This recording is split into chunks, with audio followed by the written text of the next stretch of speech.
Hello friends, welcome on C4C YouTube channel. मैं सुधीर मिश्रा आपका स्वागत करता हूं अपनी इस यूट्यूब चैनल पे। आज मैं आपको जो बताने जा रहा हूं, 6 रीजंस बताऊंगा, 6 कारण बताऊंगा जिससे आज से आपको एक्सेल टेबल से एक तरह से प्यार हो जाएगा। आप अपना हर काम एक्सेल टेबल के थ्रू मैनेज करना स्टार्ट कर देंगे। ऐसा क्या है एक्सेल टेबल में जो अभी तक आप एक्सेल टेबल देखते उसको रेंज में, नॉर्मल रेंज में उसको कन्वर्ट कर देते थे, आप एक्सेल टेबल यूज नहीं करते थे। तो देखिए, जितनी चीजें मैं बात करता हूँ, डायनेमिक होना चाहिए, फॉर्मेटिंग होना चाहिए, ऑटोमेटिक फंक्शन अप्लाई होना चाहिए, ये सारी खूबियां जो है एक्सेल टेबल में है। ऑटोमेटिक फिल्टर का आइकन आ जाना, ऑटोमेटिक फ्रीज हो जाना रो का, तो ये सारी जो क्वालिटी है, ये मैं 6 रीजन बताऊंगा आपको। और हर एक रीजन में जब आप देखेंगे तो आज आप सोचेंगे व्हाई नॉट, अभी तक हमने ये एक्सेल टेबल यूज क्यों नहीं किया। तो स्टार्ट करते हैं एक्सेल टेबल की ये जर्नी। और ये जर्नी ऐसा नहीं कि आज एक्सेल टेबल बारे में हमने बता दिया, हम इसका और भी मल्टीपल यूज करेंगे आने वाले वीडियोस में। तो इसके लिए बेहतर ही होगा कि आप आज का वीडियो बहुत ध्यान से देखें और कंप्लीट देखें। और यदि अभी तक आपने हमारे इस चैनल को सब्सक्राइब नहीं किया तो प्लीज उसको सब्सक्राइब कीजिए। चैनल का लिंक आप अपने फेसबुक वॉल पे या फिर अपने व्हाट्सएप स्टेटस पे शेयर कीजिए, अपने दोस्तों के साथ शेयर कीजिए, जिससे हमारे C4C चैनल पे सब्सक्राइबरों की जो गिनती है वो थोड़ा आगे जाए, हमें वॉच टाइम मिले, और ये सब मिलाकर के कुल हमें यूट्यूब के प्लेटफॉर्म पे एक अच्छा बेस मिले हमारे अपने चैनल को आगे ले जाने में। कुछ हमारे सब्सक्राइबर्स हैं जो कंटिन्यू रेगुलरली हमें अपडेट करते रहते हैं हमारे वीडियोस के बारे में, उन सबका थैंक्स। तो हम स्टार्ट करते हैं आज का ये वीडियो। तो देखिए, सबसे पहले बात आती है कि हमें टेबल मिलता कहाँ पे है। तो देखिए, ये है हमारा टेबल का एक आइकन। जब हम इस पे क्लिक करते हैं तो ऑटोमेटिक ये जो रेंज था, यानी कि इसमें ब्रेक नहीं था और ये पूरा कोई ब्लैंक नहीं था इसके बीच में, तो ये उसने पूरा रेंज को सिलेक्ट कर लिया। आप चाहे तो इसको मैनुअली भी सिलेक्ट कर सकते हैं। और यदि आपके टेबल में हेडर्स पहले से हैं, then you have to select my table has a header. यदि आप इसको अनचेक करते हैं तब भी आपका ये टेबल बनेगा, लेकिन वहां पे कॉलम 1, कॉलम 2, कॉलम 3 इस तरह से आपका बन जाएगा। यदि आप चाहते हैं इसका शॉर्टकट की, तो एक शॉर्टकट की जो ऑल्ट का है, it means alt N and T. Alt and T करेंगे तो फिर आपको यही सेम मिलेगा। और एक शॉर्टकट की ये है कंट्रोल टी। आपने डेटा सेलेक्ट किया हुआ, कहीं पर भी आपने क्लिक किया उस डेटा रेंज में, आपका डेटा रेंज सेलेक्ट हो जाएगा। आप चाहे तो इसको दोबारा सेलेक्ट कर सकते हैं, एक्सपैंड कर सकते हैं, और my table has a headers उस पर आप क्लिक रहने दीजिए। जैसे आपने टेबल में क्रिएट किया, आपको एक यहाँ पे टेबल टूल्स मिल गया। अब इस टूल की कितनी कहानी है मैं आपको बताता हूँ। देखिए, फर्स्ट यहाँ पे क्या है, टेबल का नेम आ रहा है। अब मान लीजिए कि रिसाइज टेबल में क्या होता है कि आपको यदि इसमें से रो एंड कॉलम को चेंज करना है, जो हमने रेंज लिया हुआ था टेबल क्रिएट करते टाइम, यदि उसको हमें चेंज करना है तो हम यहाँ पे कर सकते हैं। रिसाइज टेबल करने पे ये आता है कन्वर्ट टू रेंज। मान लीजिए कि हमारा टेबल हो गया, बट आप चाहते हैं कि इसको आप नॉर्मली रेंज में कन्वर्ट कर दें, then you have to click on the convert to range. यहाँ पे आप क्लिक करते ही आपके पास पिवट टेबल का सारे बॉक्स आ जाएगा, जहां से आप पिवट टेबल डायरेक्ट बना सकते हैं। यहाँ से रिमूव डुप्लीकेट्स हो जाते हैं, ये सारी बातें होती है। और यहाँ पे आता है टेबल स्टाइल, यानी कि आप अपने टेबल को कौन सा स्टाइल देना चाहते हैं। जो भी आप यहाँ पे क्लिक करेंगे ये पूरे रेंज में अप्लाई हो जाएगा। तो आप मतलब कहीं पर भी आप जस्ट क्लिक करिए और यहाँ पे सेलेक्ट करिए, ये पूरे डेटा रेंज को उस फॉर्मेट के अकॉर्डिंग आपको डेटा शो कर देगा। दूसरा, जैसे मैंने इसको टेबल पे क्लिक किया, मुझे ये फिल्टर का ऑप्शन मिल गया कि आपको हर कॉलम में यहाँ पे फिल्टर का एक ऑप्शन मिल जाएगा। और जैसे नॉर्मल फिल्टर काम करता है वैसे ही आपका काम करेगा। जब मैं इसके नीचे जाऊंगा तो मुझे इनका, यानी कि जब तक मैं टेबल पे सिलेक्टेड हूँ, एक्टिवेटेड टेबल एरिया, यहाँ पे आपको हेडर्स दिखता रहेगा। हम यहाँ पे कोई फ्रीज नहीं किया हमने, जैसे हम यहाँ पे देखते हैं तो हमें कुछ नहीं दिखेगा, बट यहाँ पे जैसे हम आएंगे टेबल में, हमें यहाँ पे ये दिखता जाएगा। अब तक आप ये कह रहे हो ये तो सब नॉर्मल चीजें हैं, इसमें है क्या खास? बिल्कुल खास है। चलते हैं रीजन 2 पे। रीजन 2 पे बात करते हैं। हम यहाँ पे कह रहे हैं कि ऑटोमेटिक कैलकुलेशन होगा। भाई साहब, ये किस बला का नाम है? मैं आपको बताता हूं। जैसे आपने ये टेबल लिया तो आपको यहाँ पे मिलता है टेबल टूल्स, और यदि आप यहाँ पे टोटल रो पे क्लिक कर देते हैं, देन आपको यहाँ पे एक मिलता है ऑप्शन। इसको आप थोड़ा सा बड़ा कर लीजिए, इसको आप हटा दीजिए। ये टोटल आपके, जैसे आपने यहाँ पे अनचेक करेंगे ये हट जाएगा, जैसे आप क्लिक करेंगे ये आ जाएगा। अब मान लीजिए कि आपको टोटल यूनिट चाहिए, यहाँ पे सम कर दीजिए, ऑटोमेटिक आपका कैलकुलेशन आ गया टोटल होके। मान लीजिए कि आपको टोटल सेल चाहिए, चलिए सम करते हैं, यहाँ पे सम हमने कर दिया। मान लीजिए आपको एवरेज रेट चाहिए कि हमारा एवरेज रेट क्या है, हमने एवरेज ले लिया कि हमारा ये एवरेज रेट है। अब इसको मान लीजिए हम देखें कि मैक्सिमम यूनिट कितना सोल्ड हुआ है किसी एक डे में, 25। चलिए हमारा एवरेज सेल क्या है, आप यहाँ पे आइए, इसमें से जितना भी फंक्शन है आप उसको जस्ट सेलेक्ट कीजिए और आपके पास में उसका रिजल्ट आ जाएगा। सम, एवरेज, काउंट, यहाँ पे काउंट और काउंट नंबर, इट मींस कि काउंट ए का जो बात हम करते हैं जहाँ पे नंबर टेक्स्ट दोनों आता है, उसका भी काम हो जाएगा। काउंट, काउंट ए, मैक्स, मिन, सम, स्टैंडर्ड डेविएशन, वेरिएशन, और ये सारे फंक्शन आपको ऑटोमेटिक मिलेंगे। Just you have to click on the function name and you will get the result. देखिए रिजल्ट आपके पास है। तो ये होता है आपका ऑटोमेटिक कैलकुलेशन। और जैसे आपने कोई एक फिल्टर आपने किया, जैसे मान लेते कि हमने एक ये प्रोडक्ट हमने यहाँ पे सिलेक्ट किया, तो यहाँ पे जो कैलकुलेशन आपको दिख रहा है ये पूरे टेबल का नहीं दिख रहा है, ये जो आपको विजिबल सेल्स है यहाँ पे उसी का आपको यहाँ पे सारे कैलकुलेशन दिख रहा है। और आप इसकी इन कैलकुलेशन को चेंज भी कर सकते हैं, आप चेंज करते रहिए, उसके अकॉर्डिंग आपको ये रिजल्ट दिखता रहेगा। आपको कोई रेंज सेलेक्ट करने की जरूरत नहीं है, कुछ भी करने की जरूरत नहीं। जैसे आप डेटा इनपुट करते जाएंगे आपका रेंज एक्सपैंड होता जाएगा और ये फॉर्मूला ऑटोमेटिक उस रेंज को कवर करता जाएगा। तो ये बात थी इसका रीजन 2 कि क्यों हमें एक्सेल टेबल यूज करना चाहिए। अब मूव करते हैं हम रीजन 3 पे। अब यहाँ पे क्या करते हैं, देखिए हमने कहा है कि यहाँ पे आपको रेंज मैनुअली सेलेक्ट करने की कोई जरूरत ही नहीं है। इट मींस आप कोई फॉर्मूला अप्लाई करते हैं, जस्ट लाइक आप वहां पे सम आपने देख लिया बट सम इफ्स नहीं देखा आपने, तो मैं मान लीजिए मैं यहाँ पे सम इफ्स अप्लाई करता हूँ या सम इफ्स करता हूँ, वी लुकअप करता हूँ, तो मुझे जाकर के इस डेटा सोर्स को मैनुअली सेलेक्ट करने की जरूरत ही नहीं है। अब मैं आपको बताता हूँ कैसे। मान लीजिए कि हमें प्रोडक्ट वाइज सेल्स का टोटल चाहिए, तो हम क्या करते हैं, सम इफ अप्लाई करते हैं या सम इफ कुछ भी आप ले सकते हैं। अब उससे पहले आपको ये देखना पड़ेगा कि आपके टेबल का नाम क्या है, दैट इज अ डेटा 2।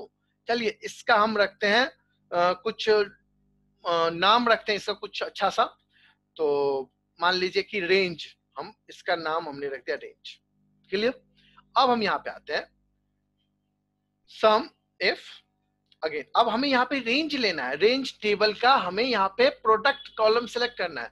तो आप रेंज करेंगे तो देखिए आपको यहाँ पे एक रेंज टेबल बना हुआ दिख रहा है, जस्ट इसको टैब करिए और ये ब्रैकेट आप अप्लाई करिए। ये ब्रैकेट जैसे आप लेंगे आपके पास में इन कॉलम्स का सारा ब्रेकअप दिख जाएगा, ये कॉलम्स का नेम दिखेगा। और यदि आज आप ये समझ जाते हैं तो आपके लिए पावर पिवट और जो पावर बीआई का डीएक्स कैलकुलेशन जो कॉलम बेस्ड है वो आपके लिए इजी हो जाता है। तो हम यहाँ पे हमें क्या लेना है, प्रोडक्ट लेना है, तो हम इसको टैब करते हैं, इसको क्लोज करते हैं। देखिए ऑटो मैं इस टेबल में नहीं जा रहा हूं बट मेरा डेटा सिलेक्ट हो रहा है। देन क्राइटेरिया, अब मुझे इस प्रोडक्ट का देखना है, ओके नो। इसके बाद मुझे सम करना है किसका, सेल्स का। अगेन रेंज, रेंज हमने ले लिया, ब्रैकेट ये, और इसमें हमें क्या करना है, सेल्स, ये टैब कॉलम है, इसको आप क्लोज कर दीजिए, एंटर करिए। तो ये एंटर करने के बाद यहाँ पे क्या होगा, जैसे मैं यहाँ पे एंटर करूंगा मुझे इस फॉर्मूले को यहाँ से यहाँ तक ड्रैग करने की जरूरत ही नहीं होगी, ये ऑटोमेटिक हो जाएगा। तो इट मींस जब आप फंक्शन अप्लाई करते हैं और उस फॉर्मूला के रिजल्ट आने के बाद उसको हम कॉपी करते हैं, पेस्ट स्पेशल में जाके फॉर्मूला पेस्ट करते हैं या नीचे तक आप एंटर करते हैं, मतलब ये सारी जो आप काम करते हैं आपको कोई करने की जरूरत नहीं है। आप enter, you will get the result in every cell of table। देखिए हमने जस्ट यहाँ पे क्लिक किया, रिजल्ट आने से पहले हमने एंटर किया और यहाँ तक हर जगह उसके अकॉर्डिंग आपके पास में रिजल्ट आ गया। तो यहाँ पे आप दो चीज देखते हैं कि ना तो आपको रेंज सेलेक्ट करने की जरूरत है मैनुअली, और आपको ड्रैग एंड ड्रॉप तो करना ही नहीं है ना मैनुअली, ये ऑटोमेटिक होगा ड्रैग एंड ड्रॉप। तो ये था हमारा थर्ड रीजन क्यों हमें एक्सेल टेबल यूज करना चाहिए। इंटरेस्ट बढ़ रहा होगा आपका, चलते हैं हम रीजन 4 की तरफ, लेकिन आप चैनल सब्सक्राइब कर लीजिए ऐसे वीडियो देखने के लिए। तो रीजन 4 पे ऐसा क्या है आपको जो मैं दिखाने जा रहा हूं, तो मूव करते हैं रीजन 4 पे। यहां पे आपको मिल रहा है एवरीथिंग इज डायनेमिक, यानी कि यहाँ पे सब कुछ डायनेमिक है। यानी कि जितना मैं ऑफसेट फंक्शन बता रहा था कि आपको इस तरह से ये फंक्शन आपको डायनेमिक करना है, इस तरह से ये करना है, यहाँ पे कुछ करने की जरूरत नहीं है, आपको सब डायनेमिक करना है। जैसे देखिए ये मेरा टेबल है, क्लियर। इस टेबल में हमने यहाँ पे कुछ डेटा लिया हुआ है और मैं इसको रिफ्रेश कर देता हूँ तो ये हमारा रिफ्रेश पिवट टेबल है। अब मान लीजिए कि इस टेबल में यानी कि इस पिवट में जाकर के मैं कुछ न्यू रिकॉर्ड्स ऐड करता हूं। इट मींस मान लीजिए कि मैं आज का डेट जो 13 मई 2020, इट मींस मैंने ये डेटा डाला। सेल्स रैप में अपना नाम लिख देता हूँ सुधीर मिश्रा, एंड मेरा प्रोडक्ट जो है वो नया प्रोडक्ट ले लेता हूँ MS एक्सेल।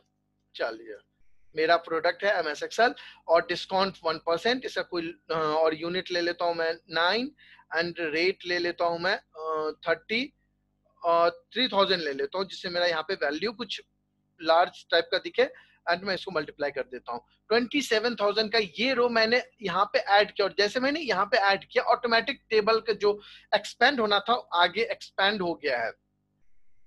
और जैसे मैं यहाँ पे जाऊंगा और यहाँ पे मैं इसको करता हूँ रिफ्रेश, देखिए ये नया आइटम यहाँ पे ऐड हो गया है। आप सोचेंगे ये कैसे हुआ, ये कमाल कैसे हुआ, तो मैं आपको दिखाता हूँ कि कमाल कैसे हुआ। यानी कि ये जो इस टेबल का नाम आप देखेंगे तो नाम देख लीजिए डेटा 1, और इस पिवट टेबल पे जाकर के आप चेंज डेटा सोर्स में जाएंगे तो यहाँ पे आपको दिखेगा डेटा 1। इट मीन जब हमने पिवट बनाया तो जो टेबल का नाम था हमने वहां पे लिख दिया। और अब क्या होगा, जैसे जैसे आपका डेटा एक्सपेंड होता जाएगा आपको सिर्फ पिवट रिफ्रेश करने की जरूरत है, दोबारा सेलेक्ट करने की डेटा रेंज में जाके रेंज सेलेक्ट करने की जरूरत नहीं है, वो डायनेमिक है। अब डायनेमिक की कहानी इतना ही नहीं, आप डायनेमिक चार्ट भी कर सकते हैं। देखिए ये चार्ट है और ये मैं इस चार्ट का टेबल समराइज टेबल है। अब इस टेबल में ये MS एक्सेल नहीं है। अब जैसे मैं नॉर्मल काम करता तो मैं यहाँ पे वो ऐड करता, देन मैं इस फॉर्मूले का यदि डायनेमिक नहीं होता तो मैं रेंज एक्सपैंड करता, फिर यहाँ पे फॉर्मूला पेस्ट करता। लेकिन यहाँ पे देखिए अभी इसमें MS एक्सेल कहीं भी नहीं दिख रहा होगा, लेकिन जैसे मैं यहाँ पे MS एक्सेल, ठीक है सेम है, एंटर करता हूं, एंटर करते ही यहाँ पे रिजल्ट आ गया 27,000 और यहाँ पे ऑटोमेटिक ये एक्सपैंड हो गया, बढ़ गया, आ गया, ऐड हो गया इस लिस्ट में। इट मींस आपका जो मेन टेबल चेंज होता है उससे लिंक्ड जो आपका दूसरा टेबल है जहाँ पे आपने सम इफ अप्लाई किया हुआ है ये यहाँ पे आता है और यहाँ पे आपका रिजल्ट दे देता है। यानी कि आपका ग्राफ जो है डायनेमिक ऑटोमेटिक चेंज होता रहता है, जिस तरह से आपका यहाँ पे ये चेंज होता रहता है। तो ये यहाँ पे मैं ये बता रहा हूँ आपको कि everything is a dynamic. It means आपने एक्सेल टेबल यूज किया तो आपके सारे जो फंक्शन है, फॉर्मूलाज है, जो आपका डेटा है, सब कुछ डायनेमिक है, आपको कुछ करने की जरूरत नहीं है। चलिए मूव करते हैं हम रीजन नंबर 5 की तरफ। यहाँ पे हम कहते हैं कि फॉर्म्स जो है टेबल में ऐड कर दो। अब ये फॉर्म्स की कहानी क्या है, देखिए कैसे। जैसे मैं टेबल पे क्लिक करता हूँ एंड मैं यहाँ पे क्लिक करता हूँ तो आपको यहाँ पे सारे डेटा मिल जाता है कि डेट क्या है, sales rep, product, discount, unit, rate. और ये दो जो है ये इसको आप चेंज नहीं कर सकते क्योंकि ये कैलकुलेटेड फील्ड है। आप इसमें प्रीवियस, नेक्स्ट, प्रीवियस, नेक्स्ट करते जाएंगे तो आपको दिखेगा, प्रीवियस करेंगे तो दिखेगा, डिलीट करना है तो आप डिलीट कर सकते हैं, और आप चाहे तो यहाँ पे न्यू करेंगे तो आपको यहाँ पे न्यू रिकॉर्ड्स ऐड करने के लिए ऑप्शन दे दिया जाएगा। तो ये फॉर्म्स आता कहां से, सबसे पहले मैं आपको बताऊं तो आपको हमने यहाँ पे ऐड किया हुआ है। तो जैसे मोर कमांड में हम जाते हैं, इवन बताऊंगा कभी आपको इसके बारे में। तो यहाँ पे क्विक एक्सेस टूल बार में हम गए और हमने यहाँ पे लिखा कमांड्स नॉट इन रिवन, और अभी तो मैंने ऐड कर लिया वहां पे। तो ये देखिए ये फॉर्म्स है, इसको आप ऐड करेंगे तो ये इधर आ जाएगा। जैसे मैं यहाँ से रिमूव कर देता हूँ और यहाँ से मैं इसको ऐड कर लेता हूँ तो यहाँ पे ऐड हो गया। आप ओके कीजिए, ओके करते ही आपके पास में ये फॉर्म्स आ जाएगा। टेबल पे कहीं पर भी आप क्लिक करिए, देखिए इसका लास्ट रिकॉर्ड कौन सा है। अब जाइए एक्सेल टेबल के लास्ट में सुधीर ABC करके हमने एक रिकॉर्ड डाला हुआ है। अब मान लीजिए हमें इसके लास्ट में और भी सारे, अब इसको नीचे करेंगे तभी आपको चेंज होता दिखेगा। तो सबसे लास्ट ये है, मैं इसके आगे यानी कि 324 में डेटा में 325 नंबर रो में ऐड करता हूँ। डेट मैं सेम लेता हूँ 3522 एंड सेल्स रैप मैं कुछ और ले लेता हूँ पवन, एंड प्रोडक्ट ले लेता हूँ MS एक्सेल, एंड मान लीजिए डिस्काउंट मैं ले लेता हूँ 2%, एंड यूनिट में ले लेता हूँ 10, एंड रेट ले लेता हूँ 900। अब देखिए 900 लेता हूँ, ये सेल्स ऑटोमेटिक कैलकुलेट होगा यहाँ पे, और ईयर भी ऑटोमेटिक कैलकुलेट होगा इस डेट के अकॉर्डिंग जो मैंने पहले से फॉर्मूला लिखा हुआ। ओके मैं यहाँ पे न्यू करता हूँ, देखिए ये रिकॉर्ड यहाँ पे आ गया। इट मींस आप इसको क्लोज करिए तो आप देखेंगे कि ये रिकॉर्ड यहाँ पे हमारे पास फॉर्म्स के थ्रू आ गया, अपने आप आ गया है। और ये दो जो कॉलम नहीं आया था, ये कैलकुलेटेड फील्ड है, यानी कि हमने फॉर्मूला अप्लाई किया हुआ, इसीलिए यहाँ पे ये उसका हमें ऑप्शन नहीं मिल रहा था और ये सारे डेटा हमने वहां से ऐड कर दिया। तो हम टेबल में फॉर्म्स भी ऐड कर सकते हैं, जिससे हमें प्रॉपर उसका हम डेटा इनपुट करते जा सकते हैं। Last reason excel table apply करने का, आपको मिलता है स्लाइसर का ऑप्शन। ये स्लाइसर क्या होता है? ये एक तरह का फिल्टर का ऑप्शन होता है। जैसे मान लीजिए कि मैं कहता हूं कि मुझे एक मैं कोई ईयर ले लेता हूं, जैसे 2013, इट मींस यहाँ पे 2013, और मैं प्रोडक्ट ले लेता हूं एक, मान लीजिए कि ये ले लेता हूं प्रोडक्ट, तो मुझे इन सब का टोटल देखना है। ठीक है, यही काम मैं स्लाइसर के थ्रू भी कर सकता हूं। कैसे कर सकता हूं? तो इसको सबसे पहले तो आप फिल्टर सेलेक्ट ऑल कर दीजिए, या ऑल डीएफएस कर सकते हैं। यहाँ पे 2013 का दिखना है 13 का, 14 दिखना है 14, सिंगल इस प्रोडक्ट का देखना है, जो भी प्रोडक्ट आपको दिखना है यहाँ पे आप देख सकते हैं। या फिर कंट्रोल के साथ आप इसको भी मल्टीपल ऑप्शन ले सकते हैं, सिर्फ ये सिलेक्ट कर सकते हैं। तो इसमें आप जैसे अपने हम 2020 सिलेक्ट किया, तो हमें यहाँ पे सिर्फ सिंगल दिख रहा था एबीसी, तो यही आ रहा है। या ये सिलेक्ट करेंगे तो इनमें नहीं आ रहा 2020 में, बट 13 में आ रहा है, 14 में आ रहा है। तो इस तरह से एक तरह का डायनेमिक फिल्टर ऑप्शन आपको मिल जाता है जब आपका डेटा टेबल में होता है। इसके अलावा भी क्या ऑप्शन होता है हमारे पास? जब हमारे पास एक्सेल टेबल होता है तो मल्टी सीट का हम पिवट टेबल बना सकते हैं, जो हमारी यूट्यूब चैनल पे मिल जाएगा आपको। यदि हमारे पास सेम फाइल में डेटा है तो उसको पावर क्वेरी के थ्रू हम उसमें कुछ चेंजेस ला सकते हैं, ट्रांसफॉर्म कर सकते हैं अपने एक्सेल के टेबल डेटा में, और सेम फाइल से हम पावर पिवट के डेटा मॉडल में भी उसको ऐड कर सकते हैं। तो बहुत सारे रीजन हो सकते हैं टेबल, एक्सेल टेबल को यूज करने का, लेकिन ये जो 6 मेजर रीजन है, इसको आप अप्लाई करिए आज से अपने काम को, और बनाइए अपने काम को डायनेमिक। और लास्ट में इस वीडियो के नीचे जो कमेंट बॉक्स होता है, वो अक्सर आप खाली छोड़ देते, प्लीज उसको खाली मत छोड़िए, आप कमेंट करिए आपको ये वीडियो कैसा लगा, कोई आपकी टॉपिक हो जिससे आप वीडियो चाहते हो, कुछ क्वेरी हो आपको, आप वहां पे लिंक शेयर करिए। आपको ये एक्सेल फाइल चाहिए, आप हमें कमेंट कीजिए, मैं आपके साथ उस फाइल का लिंक शेयर कर दूंगा। और मैं यहां से करता हूँ लॉग ऑफ, बट ये भरोसा रखते हुए कि इस बार आप ये चैनल सब्सक्राइब करके जाएंगे और बेल आइकन पे क्लिक कर देंगे नोटिफिकेशन के लिए। Bye bye.